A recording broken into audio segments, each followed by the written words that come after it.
देखिए, line equation के अंतर्गत आपने रेखा के विभिन्न रूप देखे हैं।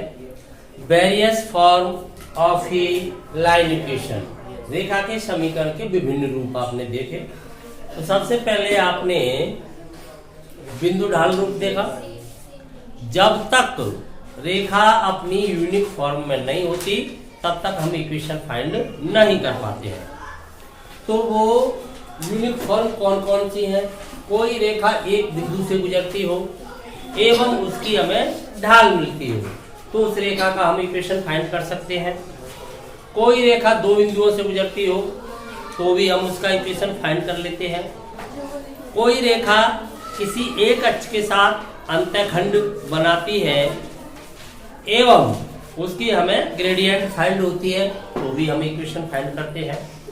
कोई रेखा दोनों अक्षों के साथ अंतःखंड बनाती है तो उसे हम अंतःखंड रूप कहते हैं।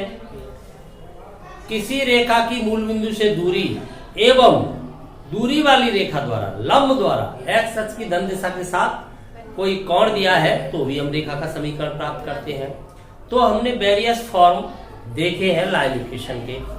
तो बारी बारी से एक बार रिकेप देखते हैं इसका। तो आप बताएंगे, एक बिंदु मिल जाता है रेखा पर। देखिए, मैं फिगर बनाऊंगा और तुम्हें बताना है किस प्रकार से इन्हें शॉर्ट फॉर्म में ड्राइव हम कर सकते हैं। आपको कभी भी किसी भी फॉर्मूले को रटने का कार्य नहीं करना है, केवल उस फॉर्म को समझना है। आवश्यकता पड़ने पर आप उसे ड्राइव कर सकते हो। कैसे? कोई रेखा है L, इसका हमें इक्वेशन फाइंड करना है, परंतु सबसे पहले ये निर्धारित करें हमें प्रतिबंध क्या प्राप्त हो रहे हैं। यहाँ पर रेखा किसी एक बिंदु से गुजर रही है। मान लेते हैं बिंदु के निर्देशांक x1 एवं y1 है।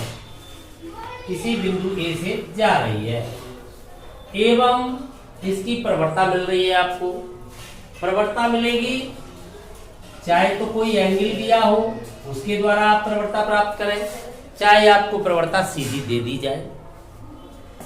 चर बिंदु रेखा पर हमेशा स्थित होता है, बिना चर बिंदु के इक्वेशन आ नहीं सकता है। तो आप रेखा पर कोई चर बिंदु एक्स वाई लोगे तो पहले से आपको जानकारी है, रेखा पर जब दो बिंदु आपको दिख रहे हैं तो उसकी प्रवणता आप याद कर लेते हो, कोटियों का अंतर बटे भुजों का अंतर। तो एक हमने चर बिंदु लिया है, एक बिंदु पहले से दिया गया है, तो यहाँ पर इसकी प्रवणता क्या हो जानी चाहिए? कोटियों का अंतर y minus y1 upon x minus x1 जो दी गई प्रवणता के बराबर होनी चाहिए m। तो यहाँ से हम सीधा देख पा रहे हैं m युगल क्या होना चाहिए? x minus y minus y1, कोटियों का अंतर है ना। तो y minus y1 upon x minus x1, यहाँ से प्रतिबंध प्राप्त हो रहा है m into x minus x1।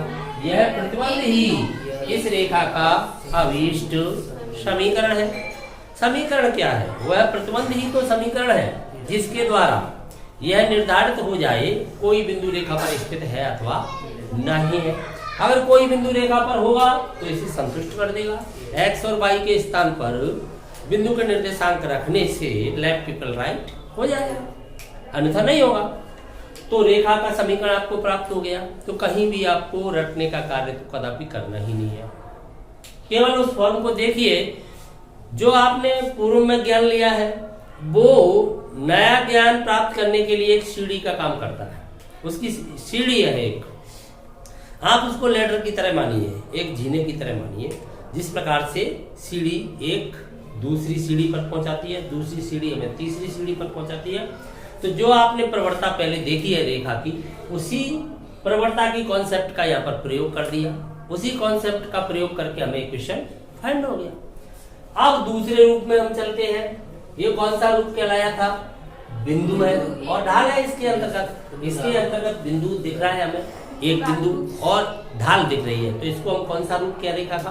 बिंदु ढाल रूप। रेखा तो एक ही है, सरल रेखा, तो इसे हम कहेंगे पॉइंट स्लोप फॉर्म, यानी बिंदु ढाल रूप। जब तक किसी कार्य को हम स्वयं नहीं करके देखते तब तक हमारा जो कॉन्फिडेंस है वो वीक रहता है। जब तक किसी स्टूडेंट का आत्मविश्वास कमजोर है तब तक वो भयभीत रहता है, उसे वह सब्जेक्ट कठिन महसूस होता है। कठिन होता नहीं है, महसूस होता है। जब हमारा आत्मविश्वास सबल हो जाता है तो वही सब्जेक्ट हमें सरल महसूस होने लगता है। ये ध्यान रखें, आत्मविश्वास पर निर्भर करती है सब चीजें। अब दो बिंदु रूप आता है, वो कैसे लोगे? दो बिंदु रूप के लिए मैं फिगर बना रहा हूं। कोई रेखा दो बिंदुओं से गुजर रही है, कोई लाइन एल है, इस पर हमें दो बिंदु प्राप्त हो रहे हैं। ध्यान से देखना, डरने की कोई जरूरत कहीं नहीं है। एक बिंदु इस पर ए जिसके निर्देशांक आपको दे दिए गए x1 y1, दूसरा बिंदु बी जिसके निर्देशांक आपको दे दिए गए x2 y2। अब आप देख रहे हैं रेखा अपनी यूनिट फॉर्म में आ गई है। इन दो बिंदुओं से केवल और केवल एक ही रेखा गुजर सकती है, तो इक्वेशन आ जाना चाहिए। रेखा पर जब तक चर बिंदु आप नहीं लोगे तब तक इक्वेशन का कोई अर्थ ही नहीं निकलता है। रेखा पर इनफाइनाइट पॉइंट है तो कहीं पर भी एक चर बिंदु में मान सकता हूं। मैंने एक यहाँ पर वेरिएबल पॉइंट ले लिया जिसके कोऑर्डिनेट हमेशा xy होंगे 2D में। चलिए अब आप अपनी पुरानी कॉन्सेप्ट का प्रयोग करें, क्योंकि जो हमने ज्ञान पूर्व में अर्जित किया है वह उसी के माध्यम से हम आगे चलते हैं। तो हमने देखा है किसी रेखा पर तीन बिंदु हैं, तो ये संरेख हुए ना, एक ही रेखा पर है, तो ये हो जाना चाहिए AB का ढाल इक्वल BC का ढाल या AP का ढाल। कहीं से किसी का भी ढाल नहीं, ये बात हमने देखी है, तो इसका हमें प्रयोग कर देना चाहिए। तो हम देख रहे हैं AP का ढाल कहें या BP का ढाल कहें या AB का ढाल कहें, तीनों होने तो चाहिए बराबर। तो यहाँ से इस कॉन्सेप्ट का हमने प्रयोग किया, तो AP का ढाल, यही डेरिवेशन आपने अलग अलग रूपों से देखा, आप शॉर्ट फॉर्म में देख रहे हैं। अपने कार्य के लिए फॉर्मूले को रटने से बेहतर है हम उसकी कॉन्सेप्ट को समझ रहे हैं। आवश्यकता पड़ने पर तुरंत फॉर्मूला अपने सामने हाजिर हो जाएगा। AP का ढाल युगल BP का ढाल या AB का ढाल, बात तो एक ही है। AB का ढाल हमने ये रख लिया। अब यहां से हम देख रहे हैं AP का ढाल क्या होना चाहिए, x minus x1 y minus y1। यही तो आप करोगे, इनका रेशियो लोगे, अनुपात लोगे, तो कोटियों का अंतर y minus y1 upon x minus x1 युगल AB का ढाल उसी कॉन्सेप्ट से लगाओगे, तो y2 minus y1 upon x2 minus x1 cross multiply कर सकते हैं, तो y माइनस y1 युगल ये काम मल्टीप्लाई में पहुंच जाएगा। तो यहाँ पर हो गया y2 minus y1 upon x2 minus x1 into x minus x1। यह उस रेखा का समीकरण है जो बिंदु x1 y1 से गुजरती है। इसकी प्रवणता आपने दो बिंदु से प्राप्त कर ली। यहाँ पर हम चाहते हैं तो BP का ढाल भी ले सकते थे, तब y माइनस y2 इक्वल यहाँ x माइनस x2 हो जाता, प्रवणता तो यही रहती। अगर सीधा हम इससे प्राप्त करना चाहें तो हमें पता है कि दो बिंदु से हम प्रवणता प्राप्त करके इसमें लगा सकते हैं। n की वैल्यू हो जाएगी y2 minus y1 upon x2 minus x1, सीधा ये प्राप्त हो जाएगा। कॉन्सेप्ट का प्रयोग किया। इससे पहले हमने देखा, हमने कौन सी कॉन्सेप्ट का प्रयोग किया था, ट्रायंगल वाली का। हमने यहाँ से परपेंडिकुलर डाले, समरूपता लगाई थी, वहां से भी हमने ड्राइव करके देखा था।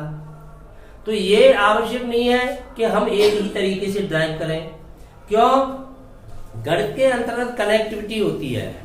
एक सीढ़ी से ही दूसरी सीढ़ी पर जाते हैं, तो किसी भी सीढ़ी के द्वारा किसी भी मंजिल तक पहुंचने के लिए एक ही मार्ग नहीं होता। मंजिल एक हो सकती है, मार्ग अनेक होते हैं। समझ रहे हो आप?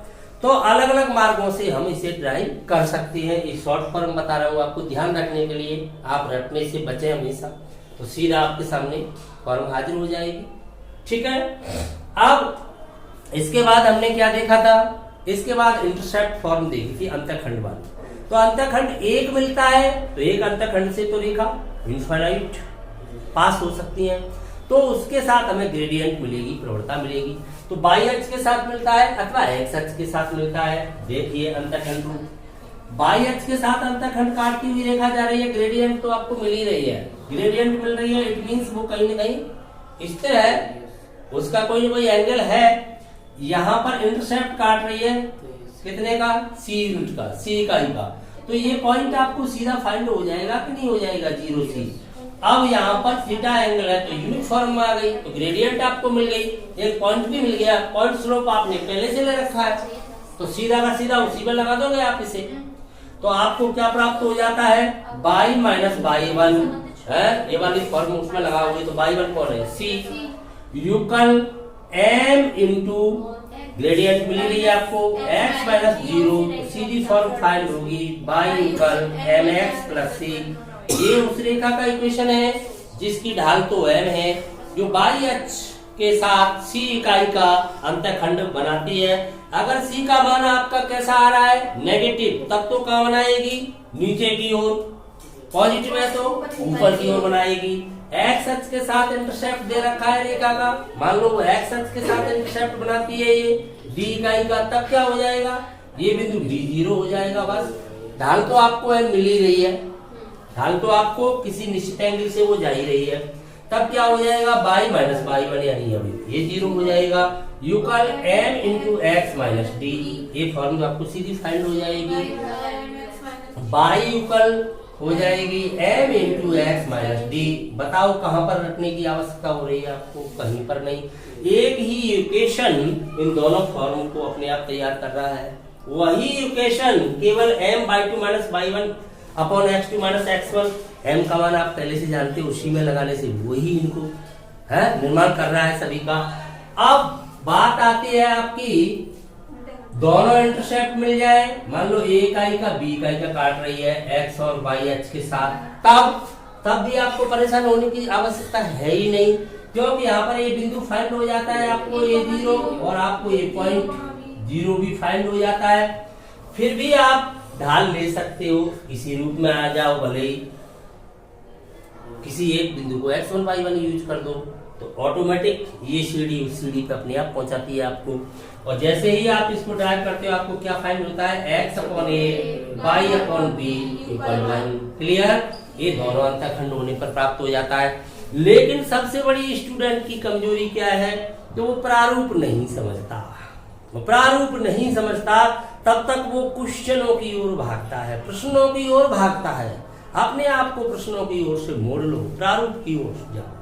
प्रारूप समझ लोगे तो क्वेश्चन तो आप हजारों करोगे, आपको केवल वर्किंग रूल आ जाए। हमारा उद्देश्य जो है उसको समझना चाहिए। हम किसी भी चैप्टर के अंतर्गत क्या समझ रहे होते हैं, क्या प्रश्नों को हल करना हमारा उद्देश्य कदापि नहीं। प्रश्न तो वो माध्यम है जो उस विषय वस्तु को समझाने में सहायक है। हमें समझना तो उस विषय वस्तु को है। हम रेखा के बारे में जानना चाहते हैं, रेखा के समीकरण के बारे में जानना चाहते हैं, उसके विभिन्न रूपों के बारे में जानना चाहते हैं, क्वेश्चनों के बारे में बिल्कुल भी जानना नहीं चाहते।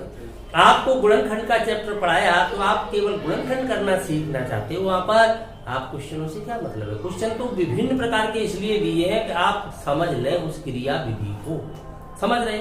आपको कोई भी ऑपरेशन, कोई भी संक्रिया सिखाने का उद्देश्य होता है, प्रश्नों को हल करने का उद्देश्य नहीं होता। प्रश्न तो वो माध्यम है, एक एग्जाम्पल के तौर पर है, जिनके माध्यम से वो संक्रिया आपको सिखाई जाए। समझ गए। तो प्रारूप क्या है, x का गुणांक 1 है, y का गुणांक 1 है, प्लस से जुड़े हुए हैं, यूकल 1 होना चाहिए, तभी तो x अंतःखंड कहलाएगा, तभी तो y अंतःखंड कहलाएगा। आपके x का गुणांक 1 नहीं है, या बीच में माइनस से जुड़ जाए, तो कैसे आप कंपैरिजन कैसे कर दोगे, इंटरसेप्ट से नहीं कर सकते। तो प्रारूप को समझिए, उसी प्रारूप में आ जाएगी तो उससे हम कंपैरिजन करके x अंतःखंड और y अंतःखंड प्राप्त कर सकते हैं। इनका यूज मैंने आपको सारे फॉर्मूले समझा दिए, सब फॉर्मूले दे दिए, फिर भी आप क्वेश्चन नहीं कर पाते। क्यों? क्योंकि आप प्रारूप को ही नहीं समझे। अपने पास फॉर्मूले होते हुए भी हम क्वेश्चन नहीं कर पा रहे। क्यों नहीं कर पा रहे? क्योंकि हम उस प्रारूप को समझे ही नहीं। यूज कैसे करना है, तो प्रयोग करना आना चाहिए। इसके बाद हमने क्या देखा, लंब रूप देखा। नॉर्मल फॉर्म में क्या था, देखो गणित दुनिया का सबसे सरल विषय होता है, किसके लिए, विद्वानों के लिए। जो इसे समझ नहीं पाते उनके लिए एक कठिन विषय बन जाता है। गणित में फ्री के अंक होते हैं, गणित में मेहनत की कोई आवश्यकता नहीं है। आपने सुना है स्टूडेंटों से गणित में बहुत मेहनत करनी पड़ती है, इसलिए ज्यादातर बच्चे गणित से दूर भागते हैं। क्यों? क्योंकि वो गणित को समझ नहीं पाते हैं, वो गणित को पढ़ना चाहते हैं, इसलिए परेशान है। जबकि गणित दुनिया का सबसे सरल विषय है, कठिन है ही नहीं, क्योंकि गणित के अंदर मात्र प्रारूप को समझना है, क्वेश्चन अपने आप हो जाते हैं। जो बच्चे केवल क्वेश्चन समझना चाहते हैं, क्वेश्चनों को पढ़ना चाहते हैं, वो गणित को कभी पढ़ ही नहीं सकते। प्रारूप समझने के बाद क्वेश्चन तो एक माध्यम होंगे जो इस बात के लिए होंगे कि जो हमने यहाँ पर सीखा है क्या हम वास्तव में इसका प्रयोग कर पा रहे हैं। क्वेश्चनों के माध्यम से पता लगाएंगे जब तुम क्वेश्चनों को उद्देश्य बनाते हो। अब यहाँ पर देखिए, इस रेखा की मूल बिंदु से दूरी दी है आपको, लंब की लंबाई p का, ठीक है। और ये लंब बना रहा है एक्स अक्ष की धन दिशा के साथ कोई कोण ओमेगा, तो रेखा तो यूनिक हो गई है, यूनिक हो गई है तो प्रतिबंध आना चाहिए। प्रतिबंध आना चाहिए तो आप देख पा रहे हो सीधा कि ये समकोण के सामने का कर्ण हो गया है, कर्ण हो गया है, आधार आपको मिल रहा है, आधार से आप कर्ण फाइंड करोगे, कर्ण फाइंड करोगे, इंटरसेक्ट होगा, वो तुरंत इंटरसेप्ट होगा और इंटरसेप्ट फॉर्म का एक सीढ़ी दूसरी सीढ़ी पर पहुंचाएगी। जैसे हम इस सीढ़ी तक चढ़ के आए हैं तो इसी सीढ़ी से हम अगली सीढ़ी पर पैर रख सकते हैं। तो इंटरसेप्ट क्या आ रहा है, ये पी सेक ओमेगा आ रहा है। यहाँ पर ये कौन 90 माइनस ओमेगा हो गया है आपका, तो ये क्या आ रहा है पी सेक 90 माइनस ओमेगा कन्वर्ट होके क्या हो जाएगा, ये पी कोसेक ओमेगा हो जाएगा। आपने इंटरसेप्ट फॉर्म में दोनों को डाल दिया। इंटरसेप्ट फॉर्म आपकी क्या है, x अपॉन x अंतःखंड आपका आ रहा है P sec omega, y upon y अंतःखंड पी कोसेक ओमेगा। बताओ कहाँ पे टफ लग रहा है तुम्हें। जैसे ये p यहाँ से एलसीएम लेके चला गया सीधा है क्रॉस मल्टीप्लाई में, सेक क्या बन जाता है, कॉस बन जाता है, ये क्या बन जाता है, साइन बन जाता है। बताओ कितना टाइम लगा है ड्राइव करने में, बिल्कुल भी नहीं है। जब हमने पहली बार में देखा तो बहुत टाइम लगा। तो जब किसी चीज का हम प्रयोग करते हैं समझने के बाद तो टाइम कहाँ लगता है, कॉन्सेप्ट हमारे दिमाग में होते हैं, तो हमने सीधा यूज कर लेते, देख लिया। तो ये various form of a line equation, एक रेखा के समीकरण के विभिन्न रूप है। रेखा तो एक ही है, विभिन्न रूपों से प्राप्त हुई है, अर्थात अलग अलग मार्गों से हमने एक ही मंजिल को प्राप्त किया, अर्थात हमने एट लास्ट रेखा का समीकरण ही प्राप्त किया है, लेकिन उसे प्राप्त करने के तरीके अलग अलग है। ऐसा क्यों हुआ अलग अलग, क्योंकि डाटा अलग अलग मिल सकते हैं, अलग अलग डाटा से रेखा यूनिक फॉर्म में आ सकती है। तो जैसे हमें डाटा मिलेंगे उसी फॉर्म का हम तुरंत प्रयोग करें। समझ में आ गई पूरी स्थिति, कहां पर क्या है, इसको एक साथ अब हम लिख लेते हैं पूरी थ्योरी को, ठीक है। रेखा के समीकरण के विभिन्न रूप, तो सभी रूपों के अंतर्गत हमने एक बात यहां पर देखी है, वो कौन सी बात है कि जब तक दो प्रतिबंध प्राप्त नहीं होते तब तक रेखा अपनी यूनिक फॉर्म में नहीं आएगी। यूनिक फॉर्म में नहीं आएगी तो इक्वेशन फाइंड नहीं होगा। तो कितने प्रतिबंध प्राप्त होंगे आपको, दो।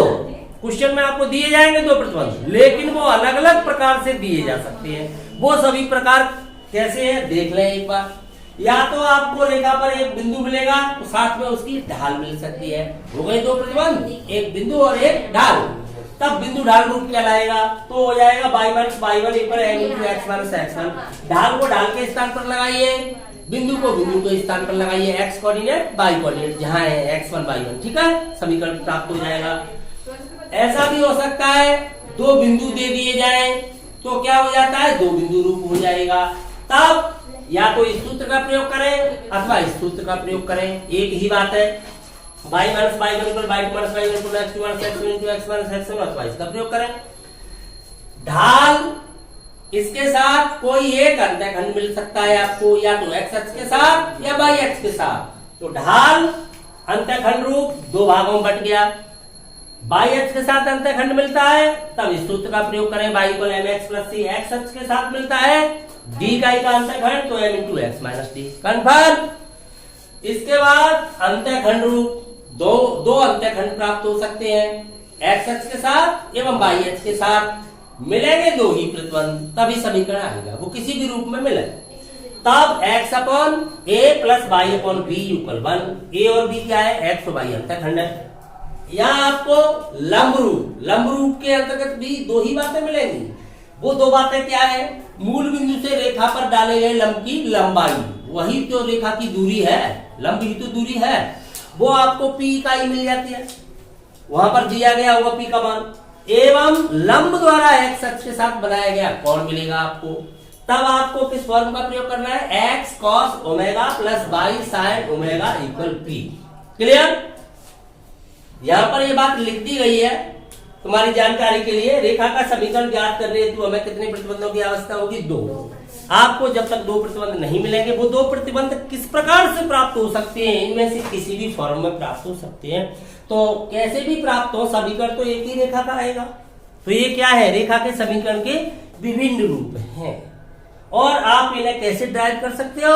रटने की आवश्यकता बिल्कुल भी नहीं है, केवल समझने की आवश्यकता है।